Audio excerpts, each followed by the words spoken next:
அதுக்கு ஏத்த மாதிரி பூத் கமிட்டி மாநாடுல அவங்களோட பேச்சு வந்து பாத்தீங்கன்னா இவங்களோட பவர் தெரியறதுக்கு முன்னாடியே கோயம்புத்தூர்ல அவர் வந்து இறங்கறதுக்கு முன்னாடி, அதாவது தாவேகா தலைவர் விஜய் அவர்கள் கோயம்புத்தூர் ஏர்போர்ட்டுக்கு வரத்துக்கு முன்னாடியே அங்க டிவிகேவோட தொண்டர்கள் எல்லாருமே கோயம்புத்தூரே சம்பிக்க வச்சுட்டாங்கன்னு சொல்லலாம். ஏன்னா அந்த அளவுக்கு கிரௌட யாருமே எக்ஸ்பெக்ட் பண்ணிருக்க மாட்டாங்க.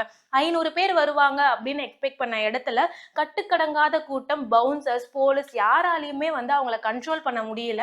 அவர் ஏர்போர்ட்ல இருந்து அவர் ஹோட்டல் ரூம் போற வரைக்குமே வந்து பாத்தீங்கன்னா ஃபுல்லாவுமே கிரௌடு. ஏகப்பட்ட நிறைய மொமெண்ட்ஸ்லாம் நடந்திருந்தது. அவர் வண்டியில வரும்போது திடீர்னு வந்து எங்க இருந்தோ ஒரு பையன் வந்து அவர் மேல ஏறினாரு. இருந்தாலும் வந்து அவர் விஜய் அவர்கள் வந்து பாத்தீங்கன்னா ரொம்ப கூல்டா அவங்கள இறங்குப்பா அப்படின்லாம் சொல்லி ரொம்பவே ஒரு நிறைய மொமெண்ட்ஸை வந்து கிரியேட் பண்ணியிருந்தாங்க.